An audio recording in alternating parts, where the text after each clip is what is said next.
اچھا علی بھائی، ایک سوال جس کی زد میں آپ بھی ہیں تو میں جی جی ضرور کریں. پوچھنا چاہوں جی گا۔ جی. مذہب تعلیم کا ایک موضوع نہ ہونے کے باعث افراط و تفرید کا شکار ہے۔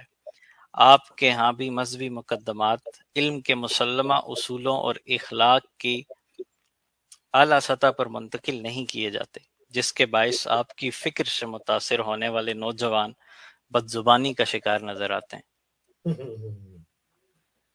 ہاں جی، یہ تو جنرل سٹیٹمنٹ ہے نا جی. ہم یہ پوچھتے ہیں ہم سے زیادہ کوئی نرم ہے مذہبی رویے میں تو ہمیں بتائیں، ہمسا ہو تو سامنے آئے. آپ جن لوگوں سے ہمیں کمپیئر کر رہے ہیں نا، جو پریکٹسنگ سو کالڈ مسلمان ہیں پاکستان کے اندر، آپ دیکھ لیں ان کے مذہبی رویے آپ کو اگر نظر آتے ہیں نا پازیٹیو، تو وہ اس وقت تک پازیٹیو ہیں جب تک کہ آپ ان کے مفادات کے اوپر ضرب نہیں لگاتے، یعنی جسے میں تھوڑے سخت الفاظ میں کہوں، دم پہ پاؤں نہیں رکھتے، ورنہ سارے ان کے اخلاقیات باہر آ جائیں گے. آپ دیکھ لیں بڑے بڑے صوفی جن کے لیکچر سن کے لوگ ڈھیروں آنسو رویا کرتے تھے، جب وہ ہمارے بارے میں بولے ہیں تو انہوں نے ہر ادبی گالی ہمیں دی ہے. کیوں؟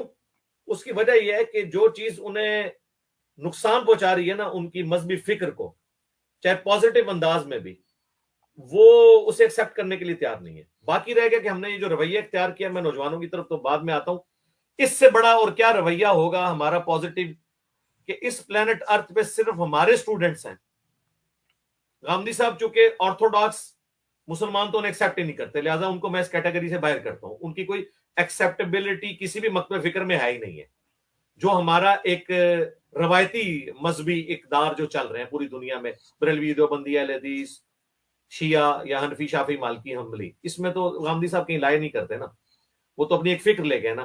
میں تو اپنی جو فکر ہے، میرا دعویٰ یہ ہے کہ ہم نے کوئی ایک فکر بھی ایسی امت میں لانچ نہیں کی ہے جو ہم سے پہلے کسی مکتب میں پورے پیشن کے ساتھ ایگزسٹ نہ کرتی ہو. مثلا رفع الیدین پہ میرا زور ہے تو دنیا میں اہل حدیث مکتب فکر، اور سنیوں میں حنفیوں کو چھوڑ کے شافعی اور حنبلی، یہ بھی سختی سے رفع الیدین پر کاربند ہے، اور مالکیوں میں دو گروہ ہیں، تو یہ پہلے ایگزسٹ کرتا ہے. اس کے بعد صوفیاء کے خلاف جو میرا موقف ہے تو اہل حدیث کا یہی موقف ہے. بنو امیہ کے حوالے سے جو میرا ایک سٹرونگ قسم کا ہے سٹانس، اگرچہ شیعہ کے اس غلوب والے درجے میں نہیں ہے، لیکن بہرحال شیعہ اس کے ساتھ ایگری کرتے ہیں. کوئی ایک نظریہ نہیں کوئی پن پوائنٹ کر سکتا.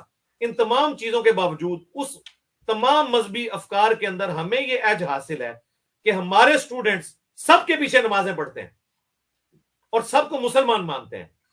اگر اس پلانٹ ارتھ پہ کوئی اور گروہ ایسا ہے نا جو سب کو مسلمان سمجھتا ہو اور روایتی وہ ہو گروہ، بتائیں بریلوی کیا مسلمان سمجھتے ہیں دیوبند کو؟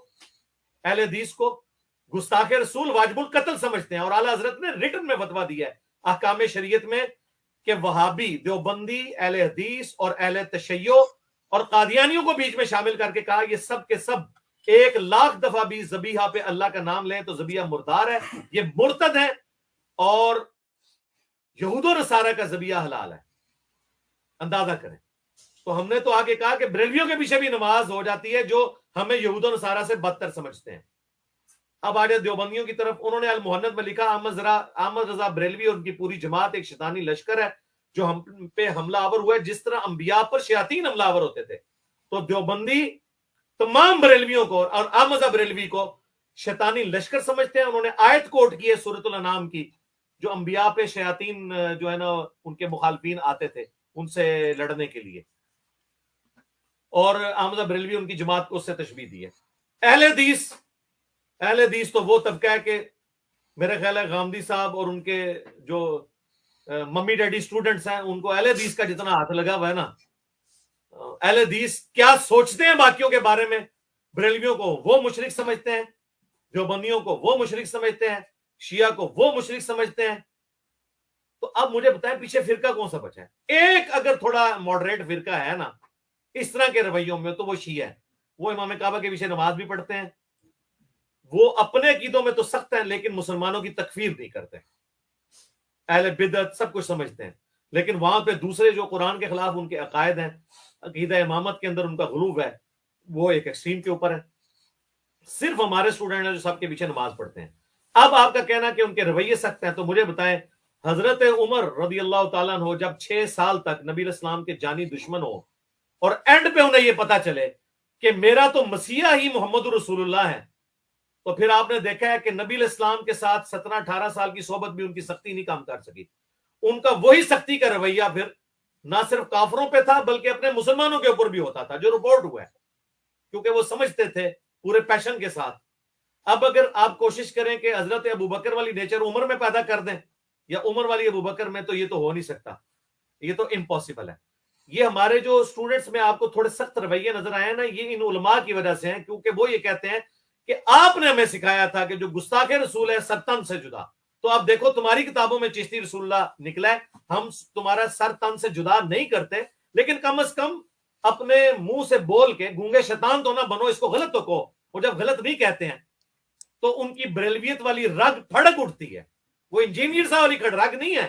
انجینئر صاحب نے جو ان کو رگ دی ہے نا، وہ ان کو بریلویوں کے پیچھے نماز پڑھنے میں مجبور کر رہی ہے. میرے پاس اتنے کٹر لوگ آئے ہیں، شیعہ تھے، ریورٹ ہوئے، یعنی وہ انہوں نے اپنا فرقہ چھوڑا، جیسے سنیوں نے اپنے فرقے چھوڑے ہیں. وہ مجھے آگے پوچھتے ہیں ای میل پہ کہ بھائی ہماری جو محلے کی مسجد ہے دیوبندیوں کی ہے، ہم نے تو پوری زندگی ان کے ساتھ نفرت کی ہے، اور جنگ میں جو گڑھ ہے دیوبندیوں کا، سپاہی صحابہ کا، اور یہ تو یزید کو رحمت اللہ علیہ کہتے ہیں، تو ہم نماز ان کے پیچھے پڑھ لیں.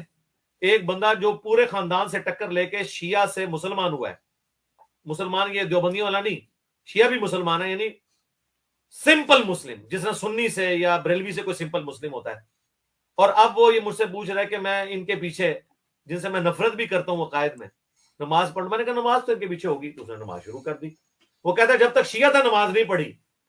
اب نظریات وہی ہیں بنو امیہ کے بارے میں اور باقی ساری چیزیں، ان کے عقیدے کی خرابی بھی، لیکن ٹھیک ہے، حضرت عثمان کا فتویٰ ہے کہ نماز میں آپ نے ان کے پیچھے نماز پڑھنی. صحیح بخاری 695 نمبر حدیث، برائی میں الگ رہنا ہے.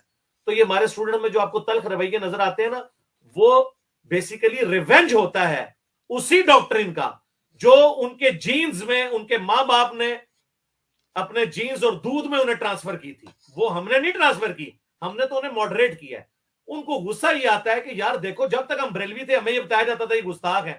آج جب ان کی گستاخی نکلی ہے، جو انہوں نے ہمیں ابھارا ہوا تھا باقیوں کے اوپر، آج جب ہم ان سے بات کرتے ہیں تو اب ان کا بھی حال یہ ہونا چاہیے کہ ان کے ساتھ یہ ہو. شکر کریں ہمارے اسٹوڈنٹس رکے ہوئے ہیں، ورنہ یہ ٹوکے ان کے اوپر اترنے تھے.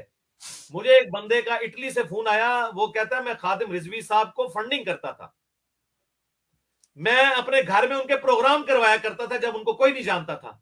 جب میں نے آپ کی ویڈیوز دیکھی، میں نے خادم رضوی صاحب کو فون کیا تو انہوں نے آگے سے آئے بھائی شاہ کر کے میرا فون کاٹ دیا. میں نے کہا مجھے چشتی رسول اللہ پہ جواب دیں، تصوف کی ان عبارتوں کے اوپر جواب دیں. آپ نے تو پوری دنیا کو جو ہے وہ گستاخ رسول ڈکلیئر کر کے ہمیں ہمارے ہاتھوں میں ٹوکے پکڑوائے تھے کہ ہم نے ان سب گستاخوں کو قتل کرنا ہے.